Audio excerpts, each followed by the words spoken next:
All right, everyone.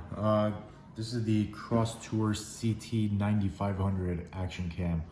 I've already reviewed the 9100, so I kind of know what to expect. But this camera is actually a little bit better.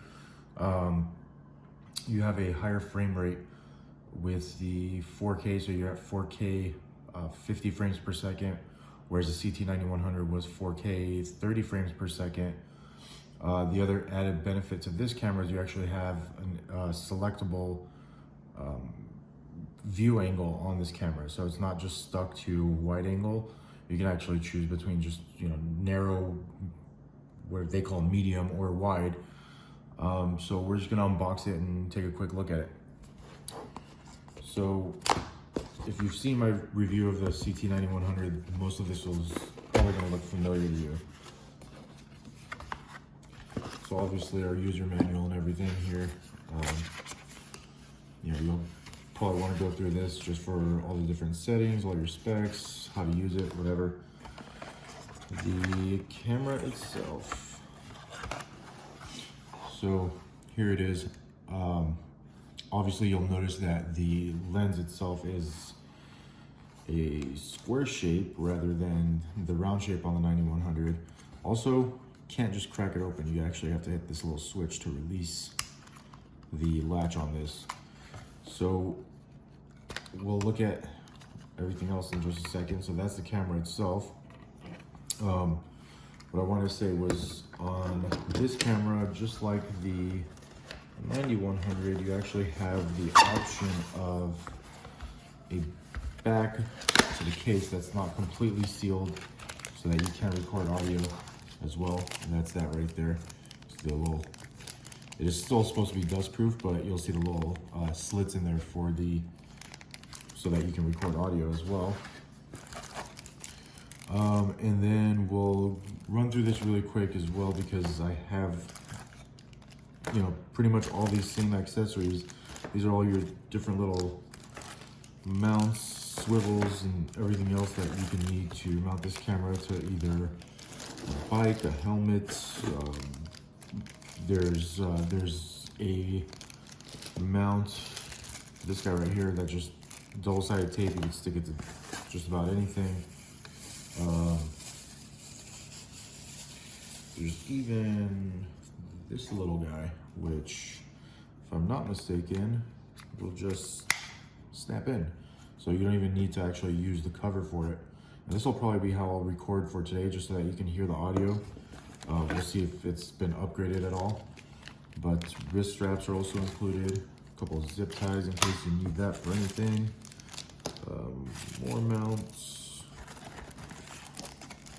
Some spare double-sided tape, and also a little lanyard. So that if you're attaching this to a vehicle or something, you can make sure it's not gonna go flying off if the mount gives up. A couple more little mounts. This one is actually, this is part of a belt clip, so actually really stiff as well. Do a quick look at this. So this is an actual belt clip, or you can just clip it to really anything else, but that is a really stiff clip, so that's not gonna let go anywhere. And last but not least, included cleaning cloth. So yeah, your little charger, USB cable is right there. And it does include, just like the 9100, a second battery pack. So the first one, I believe I have the first one in here. Yep, the first one's already in there, so I'm just gonna turn this thing on and we'll take a look at some of the settings.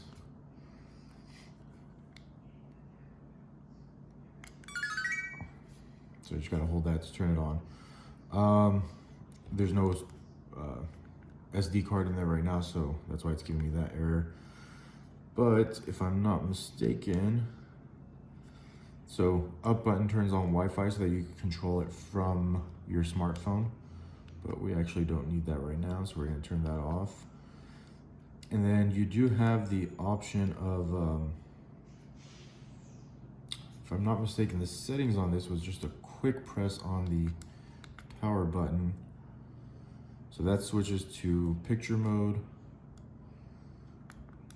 And there you go. So settings there. You'll see that you have the option of all the different resolutions.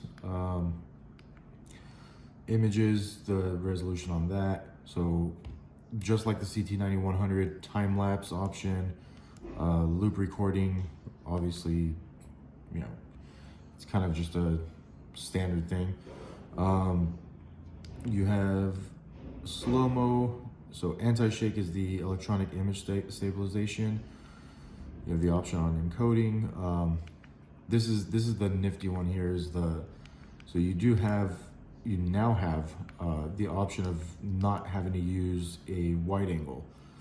So you have self-timer, burst mode, microphone, whether it's on or off, and we're gonna actually turn that on because in the next segment, we're going to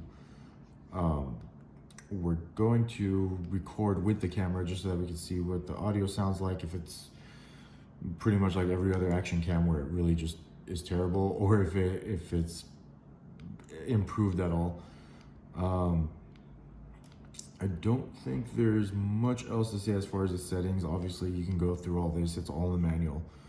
But it does actually have a SD card speed test, so we're not gonna run that because there's no SD card in here. Because obviously when you're recording 4K at 50 frames per second, you're gonna need an SD card that can keep up with that recording rate.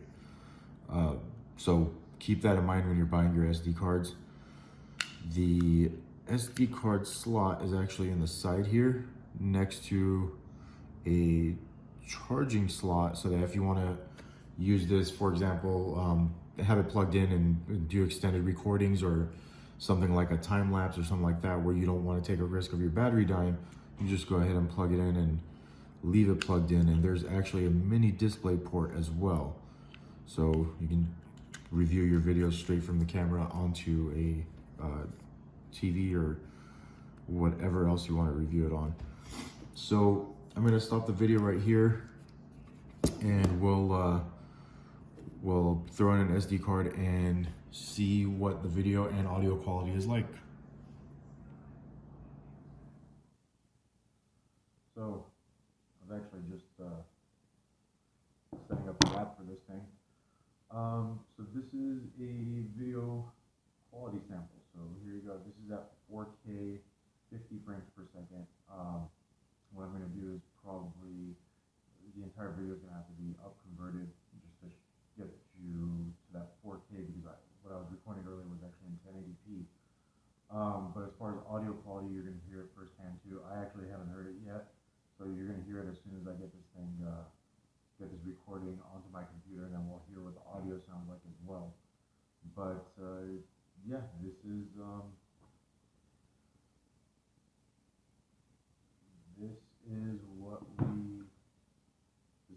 we're gonna get out of this camera. I mean, firsthand, there's no trickery or shots set up. This is just directly right out of the camera. Obviously, here, let's move this around a little bit too, so you can see where I unpacked everything. Just trying to give you an idea of what you're gonna pick up as far as level of detail.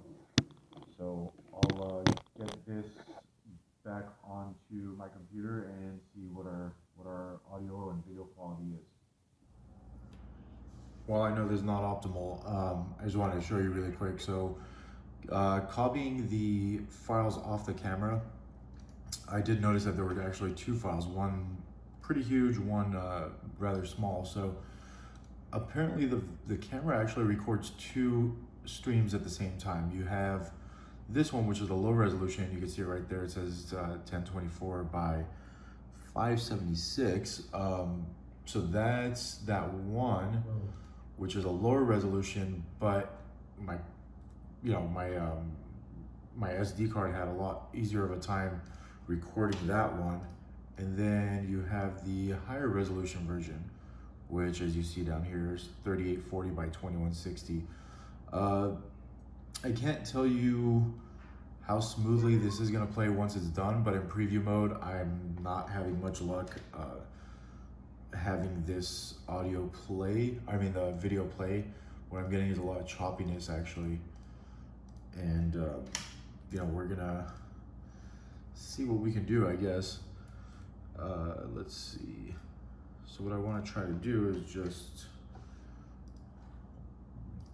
if I run in preview, well, it seems to be having a bit of an easier time. So it turns out that I just need to give it a second to load, because that little 1.5 minute clip was actually about 500 megabytes. So it does take up a considerable amount of space.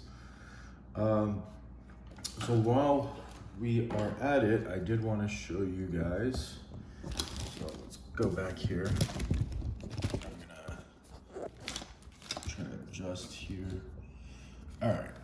So on your camera, what's cool, so when you plug in, so right now, it's gonna shut itself off. So anytime you plug the wire in from your computer or from a power source, it'll automatically turn the camera on and off, because the camera assumes that there's a reason that you plugged it in.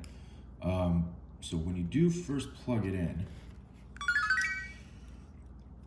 it's gonna automatically turn on, and the first thing that it's gonna wanna do is show up as a drive. So it essentially shows up as a USB drive on your computer. If you press that top button one more time, it'll switch to being a webcam. If you press it one more time, it'll just go back to being a USB drive for your for you to be able to copy all your videos off of it. So all in all, great little camera, but just like every other one of these, audio quality is really lacking. I mean, this is meant obviously for for action shots, sports, whatever. It's not really designed to be capturing audio in the sense of a you know, actual video. It's more just for those action shots. So it's a rugged, resilient little camera. They advertise 40 meters waterproof. I don't want to test that, but who knows? Maybe one day I will.